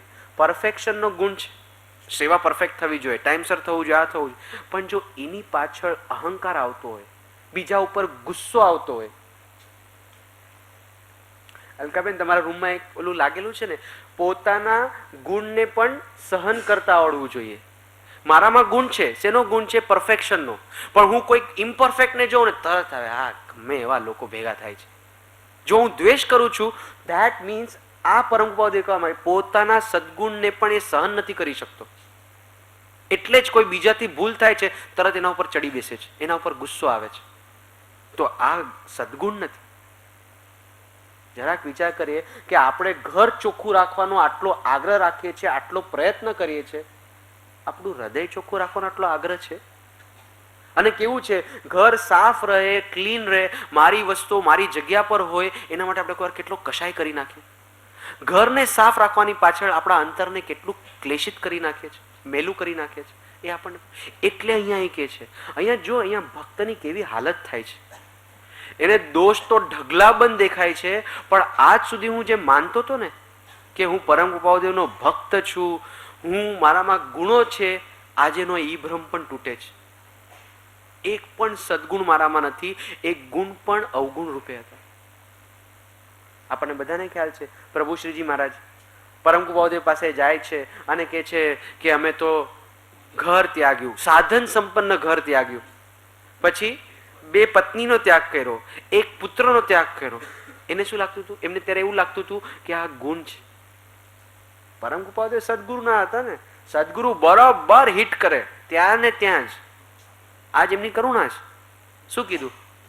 મુનિ, એક ઘર છોડીને કેટલા ઘરમાં જાઉં છું આહાર માટે ને, અને 2 પત્ની છોડીને કેટલી સ્ત્રી પ્રત્યે દ્રષ્ટિ જાય છે, એક બાબલો છોડ્યો અને કેટલા છોકરા ઉપર માથે હાથ ફેરવવાનું મન થાય છે. અને ત્યાં એમને આ અંદર હચમચી જાય છે. શું થાય છે એમને? કે આજ સુધી મને લાગતું હતું કે હું મુનિ છું, હું ત્યાગી છું, પણ મારામાં તો ઓહો, જેને હું ગુણ માનતો હતો એ ગુણ નથી પણ અવગુણ છે. અને કેવું ફીલ થાય છે ત્યારે ખબર છે એમને શું કીધું છે? કે ધરતી માર્ગ આપી દે ને તો એમાં હું સમાઈ જાઉં, આવી શરમ આવે છે. આવું ભક્તને અહીંયા ફીલ થાય છે કે હવે તો એ પરમ કૃપાળુદેવ સામે જોઈ નથી શકતો, આંખ મિલાવી નથી શકતો, એની ચરણથી ઉપર દ્રષ્ટિ નથી કે હું કચ્ચર પટ્ટી છું, મારામાં કાંઈ જ નથી. જેમ કોઈ એક છાણ પડેલું હોય ને તો છાણને જોવાનું કોઈને મન થાય, અને છાણ એક્સપેક્ટ કરી શકે કે મારા તરફ કોઈ દ્રષ્ટિ કરો? એવું ભક્તને ફીલ થાય કે હું છાણ જેવો, આઈ એમ અ કાઉડ, આઈ એમ બુલશીટ. પ્રભુ હું કઈ રીતે, જો હવે આપણને ખ્યાલ આવે છે કે આપણે તો શું ડિમાન્ડ કરે, સાહેબ તમે મારા ઉપર દ્રષ્ટિ નહીં આપી, તમે મને બોલાવ્યો નહીં, તમે મારી સાથે વાત ન કરી. હવે અહીંયા ફીલ થાય છે, જો આ વાત કરી રહ્યો છે એમની સાથે, ભગવાન સાથે વાત કરી રહ્યો છે કે મેં કેવી કેવી ગડબડ કરી છે. કેવું છે, જો કોઈ સામાન્ય જગતમાં પણ કોઈ લોન લીધી હોય ને અને પછી એ ઇન્ટરેસ્ટ ચૂકવી ન શકે, મૂડી તો છોડો ઇન્ટરેસ્ટ પણ ચૂકવી ન શકે, અને સામેથી વ્યક્તિ આવતો હોય ને તો શરમ આવે, રસ્તો બદલી નાખે. જો એ સજ્જન હોય તો વાત સાચી છે. વિચાર કરો, એક નાનો છોકરો છે, જરાક ભણવામાં ઢ છે, પિતાજી એને ખૂબ કહે છે કે તને જે જોઈતું એ અપાવું, મારે ટ્યુશન કરવા, ચાલો વાંધો નહીં, મારી પાસે વ્યવસ્થા નથી, હું ઓવર ટાઈમ કરીશ, લોન લઈને પણ તું તારા ક્લાસીસ કર, તને જે જોઈતું હોય, કેલ્ક્યુલેટર જોતું હોય, આ જોતું, તારે બધું તું તારે લે. એના માટે બાપ દિવસ રાત મહેનત કરે છે, શક્તિ નથી છતાં ઓવર ટાઈમ કરે છે કે ના ભલે એને પ્રાઇવેટ ટ્યુશન કરશે ને સારા માર્કથી પાસ થઈ જશે. અને છોકરો પ્રમાદ કરે છે. જો આવું આપણી સાથે પણ બનતું હોય છે, ઘણી વખત આપણને એટલી બધી ફેસિલિટીઝ મળે છે અને એ સુવિધાઓની આપણને કિંમત નથી હોતી. આપણી ડિમાન્ડ્સની લિસ્ટ તો એટલી બધી હોય છે કે મા બાપ બિચારા ખેંચાઈ જાય એ પૂરી કરવા માટે. અને વિચાર કરો, એ છોકરો ફેલ થાય છે, એના હાથમાં રિપોર્ટ કાર્ડ છે, ફેલ થયો છે. પિતા ઘરે આતુર છે કે મારો છોકરો ચોક્કસ પાસ થઈ ગયો છે, મેં આટલું બધું એના માટે કર્યું તો એ પાસ નહીં થયો. હવે એ છોકરાની સ્થિતિ કેવી છે? એ સ્કૂલેથી પાછો આવી રહ્યો છે અને પછી એક વસ્તુ યાદ આવે છે કે મેં કેટલી તકલીફ આવી, મારા પપ્પાને બ્લડ પ્રેશર આના કારણે થઈ ગયું, એમને હાર્ટ એટેક આવી ગયો, કેટલો બધો ત્રાસ, કેટલી બધી તકલીફ એમને મારા માટે વેઠી છે. અને ઘરે આવતા આવતા એ વિચાર કરે છે કે હું રિપોર્ટ કાર્ડ કઈ રીતે બતાવું.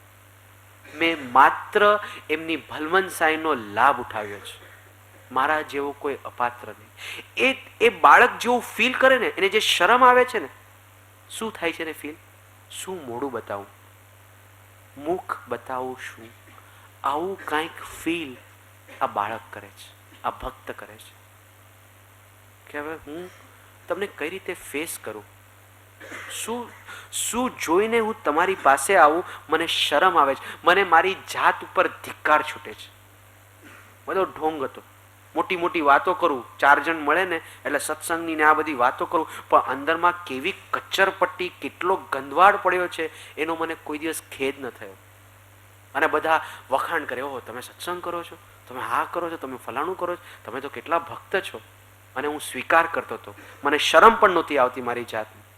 આજે મને એ બધું ખટકે છે, બધી વસ્તુઓ ખટકે છે. કેવું ફીલ કરે છે કે હું તમારી પાસે આવી ન શકું, તમારી સામે જોઈ ન શકું. જ્યાં સુધી શિષ્યના જીવનમાં આવો ભાવ આવે નહીં, કેવો ભાવ, મુખ બતાવું શું, ત્યાં સુધી એ ભક્ત નથી. ચલો આજે આપણને વિચાર આવશે કે ખરેખર હું પોતાની જાતને ભક્ત કહી શકું, કારણ કે આવો ભાવ મને કોઈ દિવસ આવ્યો જ નથી, આવી શરમ મને કોઈ દિવસ મારી જાતની આવી નથી. અને ઘણી વખત એટલે જ પ્રાયશ્ચિતમાં ગુરુ આપે, મોઢું નહીં બતાવતો અઠવાડિયા સુધી, મારી નજીક નહીં આવતો. કેમ? આ અંદરમાં એ ભાવ સમજાય કે હું કેટલો અધમ છું, કેટલો પડેલો છું. ગોશાળો, આપણે ગોશાળાની વાત તો ખબર છે બધાને, કે ભગવાન ઉપર જેમને એમના ઉપર ઉપકાર કર્યો, જેમને આટલા વર્ષો સાથે રાખી અને સાધના આપી, એ જ વ્યક્તિ માટે એને શું કર્યું, તેજોલેશા છોડી. કોઈક વાર આપણે તેજોલેશા નથી છોડતા, પણ જરાક વિચાર કરીએ આપણે, જ્યારે આપણા ઈચ્છા પ્રમાણે થતું નથી ત્યારે ગુરુ પ્રત્યે કેવો વિકલ્પ આવ્યો છે, કેવો વિરોધનો ભાવ થયો છે. તો આ તેજોલેશા જ છે ને એક પ્રકારની. મેં શું કર્યું તમારા પ્રત્યે, જેને મારા ઉપર ઉપકાર કર્યો, અરે કોઈ મારી સામે જુએ નહીં, એને મારો હાથ ઝાલ્યો, એ વ્યક્તિ માટે જ મેં વિરોધના વિકલ્પના પરિણામ કર્યા. અને પાછું આ એ બહુ સારી રીતે જાણતા હતા, એમને ખબર હતી, તે છતાં મને સાથે રાખ્યો. આવું જ્યારે એને સમજાય છે ને એટલે ઓર ને ઓર એ ભાંગી પડે છે, તૂટી પડે છે. પણ એક પાછો બીજો બહુ ઇમ્પોર્ટન્ટ ગુણ છે. જેમ માતા છે ને એ બાળકને મારે ને, પણ એ બાળક, તમે જોયું હશે આ દ્રશ્ય, એ માતાને જ પાછી ટાઈટ પકડે. આ જોયું છે? માતા મારી રહી છે, લેફ્ટ રાઈટ મારી રહી છે, અને એ માતાને જ પકડે છે. કેમ? અંદરમાં પૂરેપૂરો વિશ્વાસ છે, પૂરેપૂરી શ્રદ્ધા છે. શું? કે એ ભલે મારી રહી છે, બહુ જોશથી મારી રહી છે, પણ અંદરમાં પૂરી શ્રદ્ધા છે કે એના જેવો પ્રેમ મને બીજું કોઈ કર ન થયા, એના જેવો મારું હિત ઈચ્છવા વાળું. અરે એક માં નહીં, એક માનો પ્રેમ કેવો છે આપણને બધાને ખબર છે કે નહીં? કેવું મરી પડે આપણા માટે આપણી માં. એક માં નહીં, 1000 માનો પ્રેમ સદગુરુમાં સમાયેલો છે. જસ્ટ વિચાર કરો. અને આવા જ પ્રેમનો મેં શું કર્યો? ગેરલાભ ઉઠાવ્યો. I have taken you for granted. આવું જ્યારે એ ભક્તને ફીલ થાય. પણ બહુ ઇમ્પોર્ટન્ટ, શું કીધું એને? ફીલ એવું થાય છે કે હું તમને મોડું શું બતાવું. એટલે ઘણી વખત એવો ભાવ થઈ જાય કે હું ગુરુથી દૂર હોયો જાઉં, હું એને આટલો ત્રાસ આપું, આટલી તકલીફ આપું, એના કરતાં હું ગુરુથી દૂર થઈ જાઉં. બહુ મોટી ભૂલ. બહુ મોટી ભૂલ. અરે આને છોડીને જશે તો ક્યાં જશે? છે કોઈ એવું સ્થાન જે તને નિસ્વાર્થ પ્રેમ કરી શકે, તને કરુણા કરી શકે, તારો હાથ ઝાલી શકે? તો એને જ તું પાછો છોડે? અરે ડૂબતો માણસ એ લાકડાનું પીસ હોય એને જ પાછો છોડવાનો વિચાર કરે કે એને વધારે ટાઈટ પકડે? એવું ફીલ થાય છે. આના માટે ગુરુદેવે શું કીધું છે? પેલું છે ને આ કડી માટે એક છે, લાસ્ટમાં છે,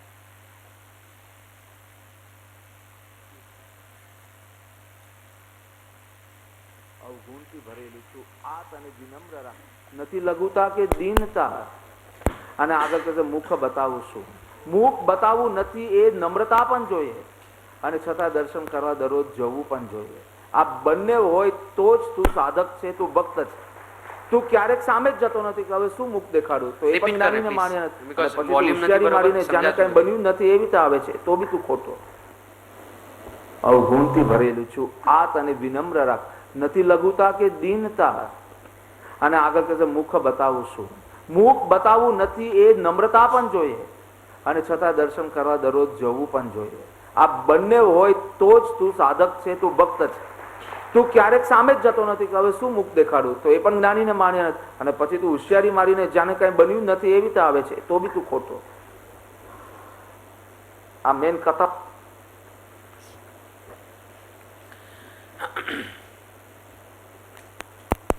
કેવું ઇમ્પોર્ટન્ટ છે એ વિનમ્રતા પણ જોઈએ. જો આપણને આપણો દોષ યાદ આવે ને, એનું જો સભાનતા હોય ને, તો આપણે એકદમ નમ્ર રહેશું. અને કાં આપણે એકદમ નફટ બની જઈએ છીએ. વાત સાચી છે કે નહીં? આપણને ખબર છે કે ભાઈ એક વખત માફ કર્યો, બીજી વખત માફ કર્યો, પછી આપણે શું કે ટેકન ફોર ગ્રાન્ટેડ. હવે એ તો કરુણાના મૂર્તિ છે ને, જો આપણને લાડ જ કરે છે ને, એટલે આપણે નફટ થઈને ફરીએ છીએ. એટલે આની અંદર કેટલું પરફેક્ટ સમજણ કે ભાવ પણ હોવો જોઈએ, મુખ શું બતાવું, અને પાછું રોજ દર્શન કરવા પણ જવું. પણ અહીંયા કીધું છે ને મુખ બતાવશું, તો દર્શન કરવા જાવ ને પછી નીચે જોવું આપણે. હા, મુંડી નીચે હોય, હું તમારાથી દૂર નહીં જાઉં, પણ હું તમને જોઈ નથી શકતો. મારી નજર તમારા ચરણની ઉપર નહીં વધે. હું આંખથી આંખ શું મિલાવું? એવો હું બેશરમ છું? એવો હું હલકટ છું કે હું તમારી સાથે આંખ મિલાવું? કારણ કે એ મળાવી ન શકે. એ આંખમાં જોઈએ ને એટલી પવિત્રતા દેખાય એને એમ થાય કે આ પુરુષને હું છેતરું છું. હું એમને નથી છેતરતો, હું મારી જાતને છેતરું છું. પણ કીધું ને કે કરે શું જાય એની પાસે. એટલે જ નેક્સ્ટ કડીમાં શું કે છે? કેવળ કરુણા મૂર્તિ છું. માત્ર કરુણાની મૂર્તિ છે આ. જો કરુણા શું છે એ જોવું હોય ને તો જોઈ લો સદગુરુને. અને એટલે જ અહીંયા ભક્તને ફીલ થાય છે કે મેં આટલા બધા પાપ કર્યા છે, પણ પ્રભુ તમે કેવા છો? તમે કરુણાના સાગર છો. હું પાપ કરીને તમારી આવો, હું બધું જ ભૂલી ગયો. એ કરુણાના મેં પાપ કર્યા છે એવા. શું આ છે? મીતુ અને આ બે ક્યાંક કોઈ બીજા દુનિયામાં વયા ગયા લાગે છે. એ કરુણાના કરનાર, તારી કરુણાનો કોઈ પાર. હે કરુણાના કરનારાનો કોઈ પાર નથી. હે સંકટના હરનારા, તારી કરુણાનો કોઈ પાર નથી. મેં પાપ કર્યા છે તારી ભૂલ્યો કરવી સેવા. મેં પાપ કર્યા છે તારી ભૂલ્યો કરવી સેવા. મારી ભૂલો ના ભૂલનારા, તારી કરુણાનો કોઈ પાર નથી. મારી ભૂલો ના ભૂલનારા, તારી કરુણાનો કોઈ પાર નથી.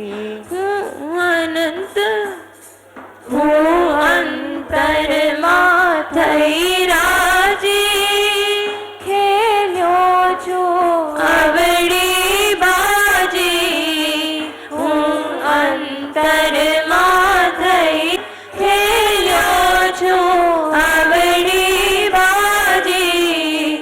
આવડી સવડી કરનારા, તારી કરુણાનો કોઈ પાર નથી.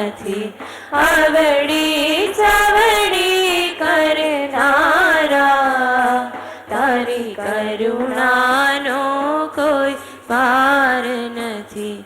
હે કરુણાના કરનારા, તારી કરુણાનો કોઈ પાર નથી.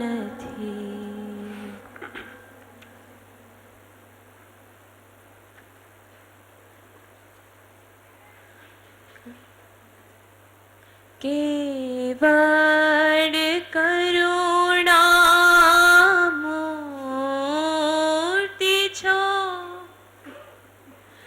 દીનબંધુ દીનાનાથ, કૃપાલુ પાપી પરમ અનાથ છો. ગ્રહો પ્રભુજી હાથ, કૃપાલુ રાજ, કૃપાલુ રાજ, કૃપાલુ. બંને કડીની પ્રાર્થના સાથે લઈશું, કારણ કે આખી લિંકમાં છે તો એ રીતે ભાવ આવશે, એટલે પ્રાર્થના હું બંને સાથે લઉં છું. આનો અર્થ લઈએ. હે પ્રભુ, તમે અત્યંત કરુણામૂર્તિ છો, દીનના બંધુ છો, દીનના નાથ છો. માટે આ પાપી અને પરમ અનાથ જીવનો હાથ પકડીને ભવસાગરથી પાર ઉતારો પ્રભુ. લિંક જોઈએ. જો આગળ એને હવે કન્ફેસ કર્યું કે હવે તો હું એવી ઓલામાં આવી ગયો છું કે હું મોઢું બતાવી શકું એમ નહીં, પણ હું તમને છોડીશ નહીં, કારણ કે તમને છોડીશ તો હું જઈશ ક્યાં. એટલો સ્માર્ટ છે ને, બુદ્ધુ નથી. હા, ભક્ત બહુ સ્માર્ટ છે. કેવો ભગવાનને પરફેક્ટ મસ્કા મારે છે. જો પેલા પોતાની વાત કરી દીધી, હું કેવો છું, મારી જાત કેવી છે, ભંગીની જાત છે. તમે જોઈ લીધું ને, કેવું કચર પટ્ટી લઈને ફરું છું, પાછો હોશિયારી મારું છું, અને મારામાં કોઈ શરમ નથી. એનો એટલે મારી જાત તો આવી છે, એકદમ હલકી જાત છે. પણ પ્રભુ તમે કેવા છો? તમે તો કરુણામૂર્તિ છો, તમે તો દીનબંધુ છો, તમે તો દીનના નાથ છો. જો મેં મારી જાત બતાડી, હવે પ્લીઝ તમે તમારી જાત બતાવો ને, કરુણા કરો ને મારા ઉપર. કેટલો આમ નાનું બાળક કેવું આમ મસ્કા મારે ને, આમ એના પિતા પાસે, એવી રીતે ભગવાન પાસે બધી વાત કરે છે. કરે ભગવાન પાસે કાલા વેલા બધું જ કરી શકાય, જો અહંકાર નો હોય. પણ આપણે એટલો અહંકાર બન્યું કે હવે સોરી કેવી રીતે કેવું. અને છોકરાઓને તમે જો જઈને સોરી કહી દે, મમ્મીને જ માર્યું ને પાછું મમ્મીને જઈને સોરી કહી દે. ગજબનો છે આ શિષ્ય, બહુ સરસ ભક્ત છે. શું કે છે? કેવળ કરુણા મૂર્તિ છો, સાક્ષાત કરુણાની મૂર્તિ છો. કેવળ એટલે શું?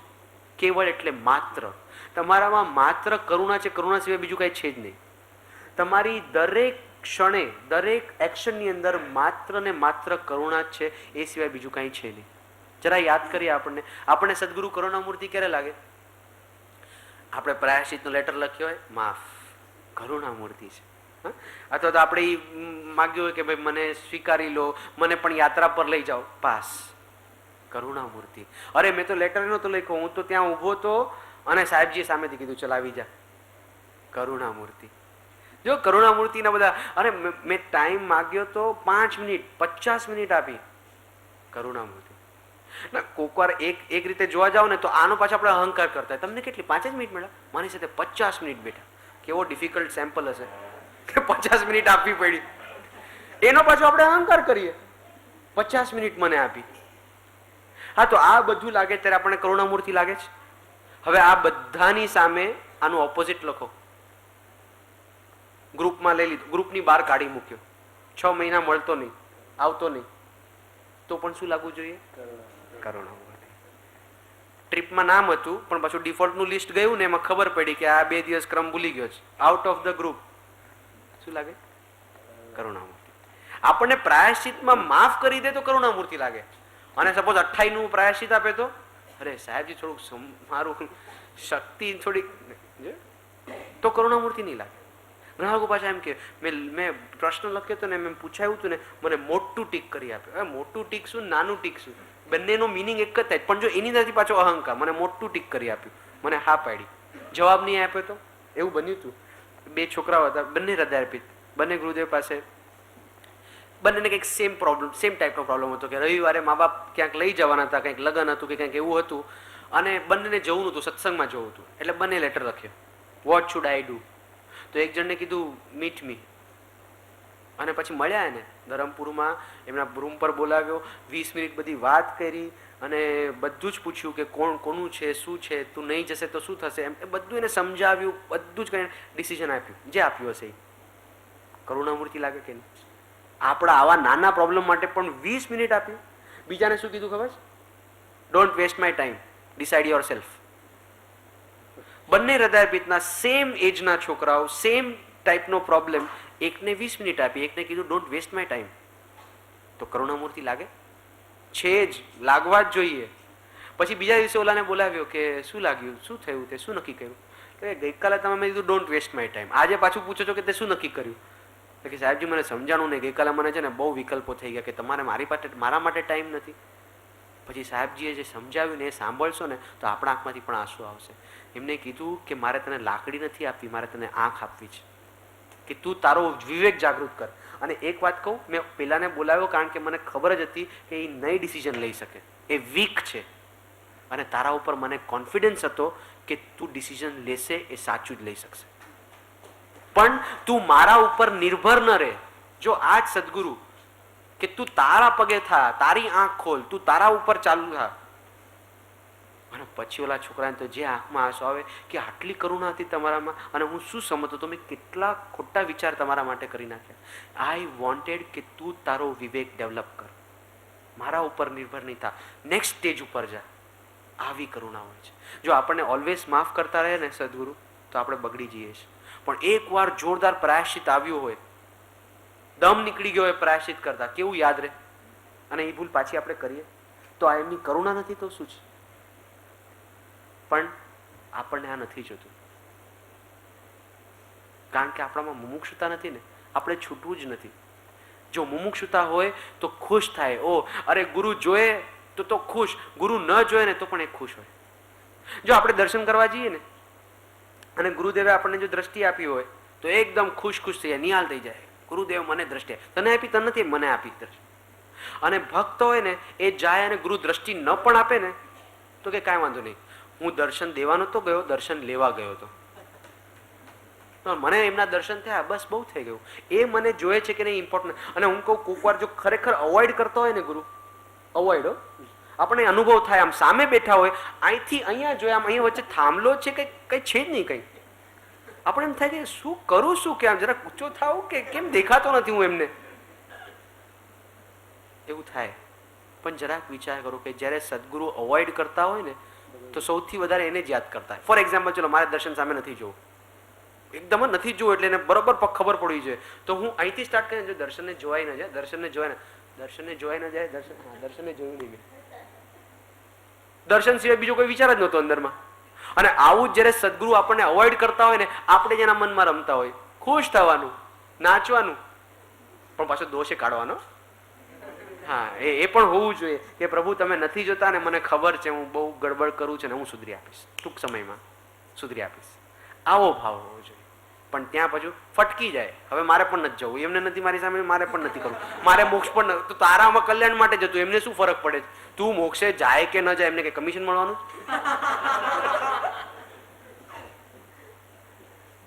માત્ર કરુણાથી એ કરે છે.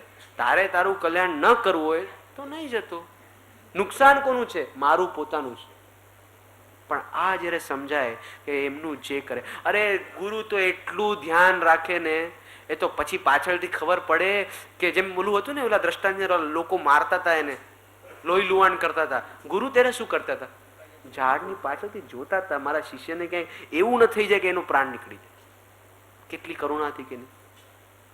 હા, કેવળ ઓલવેઝ દરેક એક્શનમાં એની, એ જોયે કે ન જોયે, વાત કરે કે ન કરે, પ્રશ્નનો જવાબ આપે કે ન આપે, મને પાસે બોલાવે કે ન બોલાવે, બધાની અંદર માત્ર ને માત્ર કરુણા છે, બીજું કાંઈ નથી. અરે એટલા ઉપકાર છે એના આપણા ઉપર, એ તો આપણને પાછળથી ખબર પડશે. એક સ્કાઉટનો કેમ્પ હતો અને એક છોકરો લિસ્ટ આપ્યું, નાના છોકરાઓ એટલે લિસ્ટ આપે ને કે એક ટોર્ચ લેતા આવજો, નેપકિન લેતા આવજો, ના લેતા આવજો, બરાબર. પછી જાય છે, ત્યાં પહોંચે છે કેમ્પમાં, એટલે માસ્ટર જે હતા એ કહે છે કે લાવો બધાનું મારે ચેક કરવું, પછી તમે અંદર અંદર ઝઘડશો, તમે બધી વસ્તુઓ લાવ્યા છે કે નહીં. એટલે એક છોકરાનું ખોલ્યું બેગ અને આ કાઢ્યું ટીક કરતા ગયા. અમ્બ્રેલા કે અમ્બ્રેલા તો લિસ્ટમાં હતી નહીં, why did you bring umbrella? પેલો બાળક કહે છે sir don't you have mother? કે છે સર તમને માં નથી? કેમ? કે મારીમાં મારી એટલી ચિંતા કરે કે ક્યાંક ઓલો કેમ્પમાં ગયા છે અને કોક વાર જો વરસાદ પડે મારો બબલું ભીનો થઈ જાય, એને શરદી ન થઈ જાય, એની ચિંતા પણ કોને છે? જો આ માને આટલી ચિંતા છે તો જે 1000 માનો પ્રેમ લઈને બેઠા છે એને કેટલી ચિંતા હોય? This is what. અરે પાછળથી મેં કીધું ને, પાછળથી ખબર પડે એટલે શું કે એવા પ્રોબ્લેમ્સ કે જે મારા કર્મના લિસ્ટમાં પણ ન હોય ને એવાના મને મદદ કરી છે મારા ગુરુએ, આજ્ઞા આપીને, બોધ આપીને, પાછળથી ખબર પડે.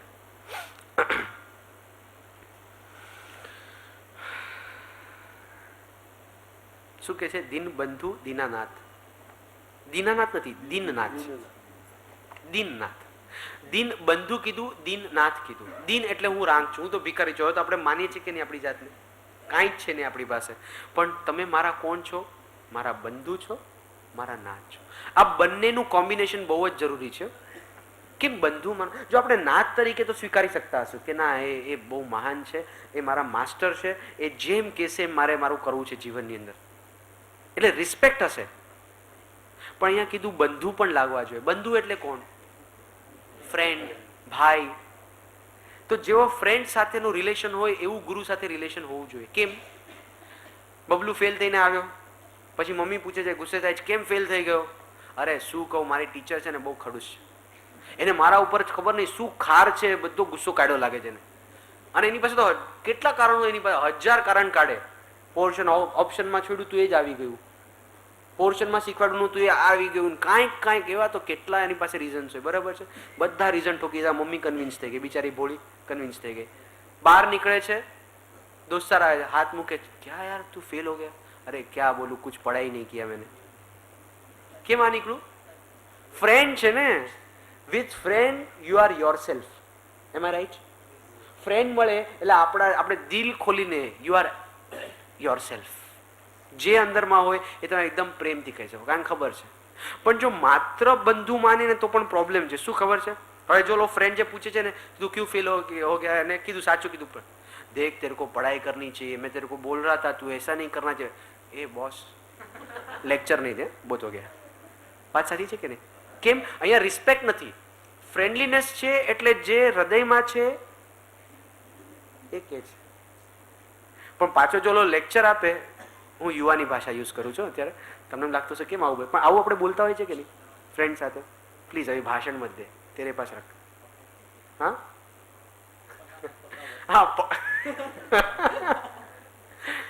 આવું બધું આપણા અંદરમાંથી નીકળે. એટલે જ કીધું બંધુ પણ લાગવા જોઈએ અને નાથ. નાથ કેમ લાગવા જોઈએ?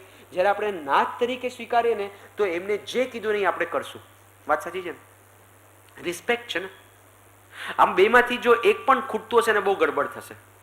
જો બંધુપણું ન હોય, માત્ર નાથ હશે, રિસ્પેક્ટ છે, પ્રેમ નથી, એટલે પ્રેમ માટે ક્યાં હશે? બીજે બધે ભટકશે. અને માત્ર પ્રેમ હોય તો રિસ્પેક્ટ નહીં હોય. એટલે આ બંને કોમ્બિનેશન અત્યંત આવશ્યક છે. શું? દીનબંધુ Dinanath. You can laugh, you can cry, you can share, you can fight with your friend, you can open up. આપણી જાત જેવી છે એવી આપણે સદગુરુને કહી શકીએ. હા, ઓપન બુક. પાપી પરમ અનાથ છું ગ્રહો પ્રભુજી. પાપી પરમ અનાથ. જો પરમ પાપી, આ પરમ વર્ડ છે ને પાપી માટે પણ યુઝ થાય છે ને અનાથ માટે પણ યુઝ થાય છે. પાપી કીધું, પરમ પાપી. કેમ પરમ પાપી કીધો છે? કોઈ સ્ત્રી છે એ કોઈ એક બાળકને ખૂન કરી નાખે તો આપણે શું કહીશું? આવું કોઈ બાળકનું ખૂન કરી નાખે. હવે એ જ સ્ત્રી પોતાના બાળકને મારી નાખે, પોતાના બાળકને, તો આપણે શું કહીશું? મહાપાપી છે યાર.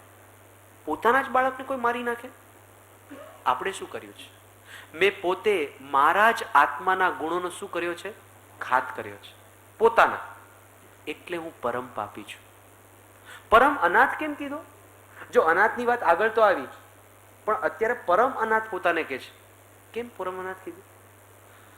એક સિગ્નલ છે, ત્યાં એક છોકરો ભીખ માગે છે અને આપણે જોઈએ કે એના મા બાપ ત્યાં બાજુમાં છે, રસ્તાની બાજુમાં, તો આપણને થાય કે ચલો એના માથે કોક તો છે, ભલે ભીખ માગે છે. હવે એક છોકરો છે કે જે અનાથ છે, કોઈ નથી, એનું મા બાપ નથી, તો આપણે એની વધારે દયા આવે ને. હવે આ સિચ્યુએશનની મને વાત કરો.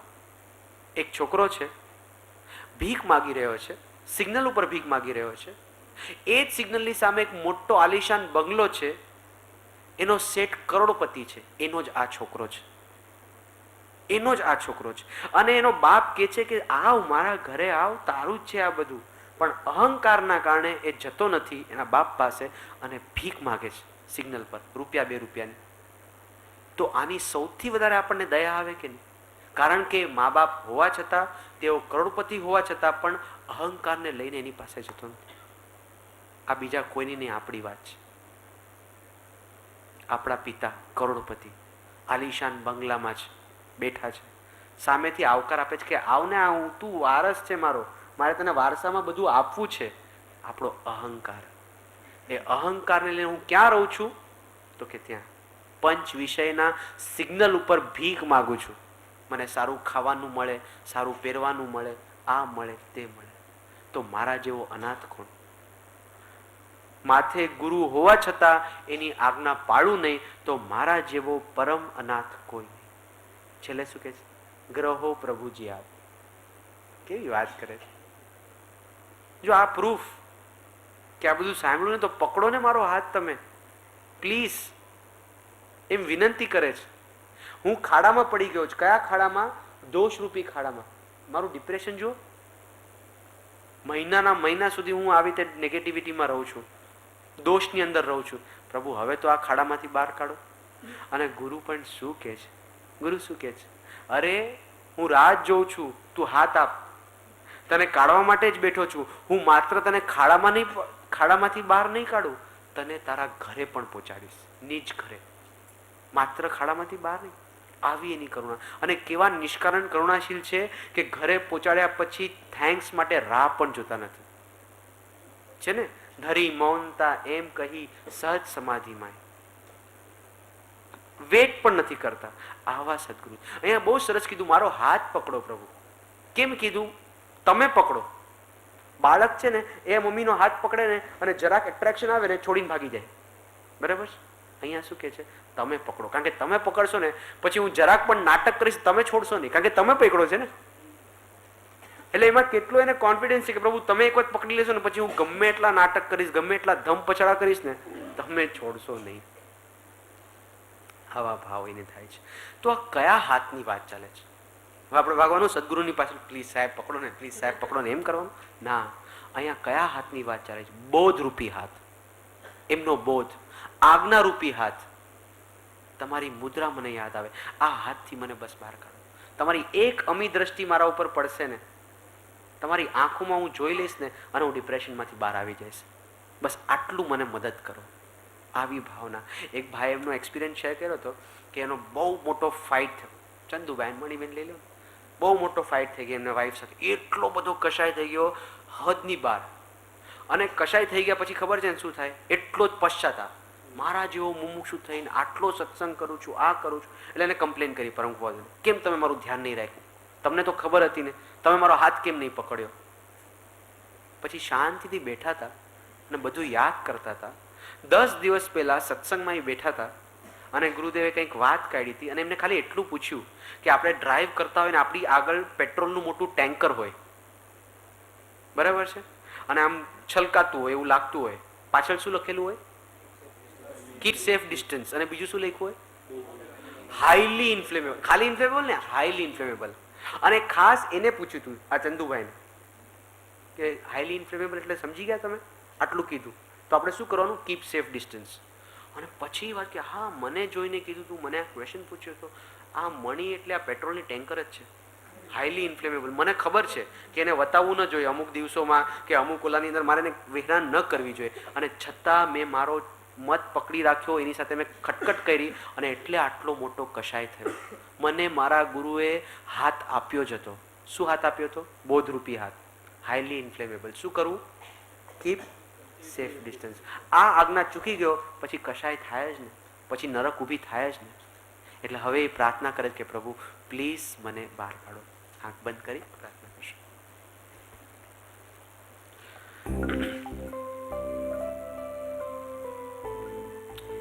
હે પરમ કૃપાવતે, હે પરમાત્મા, અરે તમે કૃપા કરીને મને કેટલા સાધન આપ્યા, અને સાધન હું કરતો પણ હતો, પણ એક પણ સાધન મેં યથાર્થ રીતે કર્યા નહીં.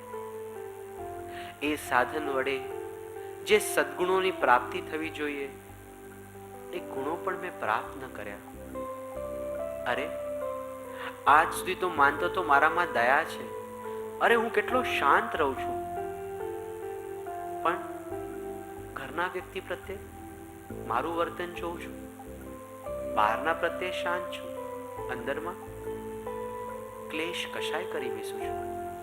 આ જ બતાવે છે પ્રભુ કે મારા ગુણો તે સદગુણો નથી, સાચા ગુણો નથી. કારણ કે જો એ ખરા ગુણ હોત તો એ બધા પ્રત્યે હોત, બધા જ સમયે હોત.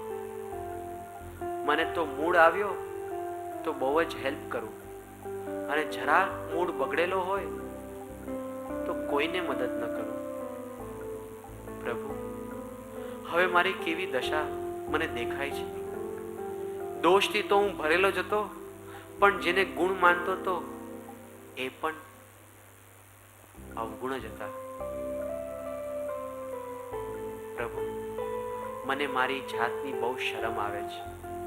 હું શું મોડું બતાવું? ઘણી વખત વિચાર આવે છે કે હું ભાગી જાઉં, હું દૂર થઈ જાઉં, હું તમને તકલીફ સિવાય બીજું કાંઈ નથી આપતો. પણ પ્રભુ હું તમને છોડીને જઈશ તો આ જગતમાં બીજું કોણ છે જે મારો હાથ ચાલશે?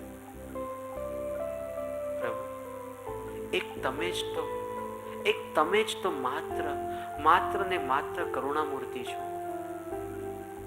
પ્રભુ મારા બંધુ છો તમે, એટલે જ હવે મન થાય છે કે મારું બધું જ હૃદય ઠાલવી દો તમારી પાસે. મને તમારા પાસે એક ભાઈ જેવી હૂંફ મળે છે. કેટલા પ્રેમાળ છો તમે. મારા પ્રોબ્લેમને જાણે તમે બહુ સારી રીતે સમજી શકો એવું મને લાગે છે. એટલે જ તો મને તમારામાં એક મિત્ર, એક ભાઈ દેખાય છે, અને સાથે સાથે તમે મારા નાથ પણ છો. તમને જોઈને લાગે છે કે હા અવશ્ય તમે મને આમાંથી બહાર કાઢવા માટે મદદ કરશો. તમારી આજ્ઞા પ્રમાણે મારે કામ કરવું છે, તમારા જેવું મારે જીવન જીવવું છે. પ્રભુ હું તો પરમ પાપી છું. પોતાને જ મેં કેટલો ત્રાસ આપ્યો છે, કેટલો ક્લેશિત કર્યો છે. અરે ક્રોધની અગ્નિમાં મેં મારા આત્માને કેટલો બાળ્યો છે. પ્રભુ આપ મળ્યા હતા, આપનો બોધ મળ્યો હતો, પણ પ્રભુ હું તમારી પાસે નહીં આવ્યો. હું તો ગયો વિષયો અને કશાયો પાસે. તો મારા જેવો પરમ અનાથ કોણ? પ્રભુ હવે એક જ વિનંતી છે. હું ખૂબ મોટા ખાડામાં પડેલો છું. મારા સિવાય, આપના સિવાય મારું બીજું કોઈ નથી. પ્રભુ કૃપા કરીને આ કચરા પેટીની હાથ પકડો. પ્રભુ મને આ કચરા પેટીમાંથી બહાર કાઢો. ગ્રહો પ્રભુજી હાથ, ગ્રહો પ્રભુજી હાથ, ગ્રહો પ્રભુજી હાથ. ઓમ શાંતિ શાંતિ શાંતિ. ગ્રહો પ્રભુજી હાથ, દીન બંધુ દીન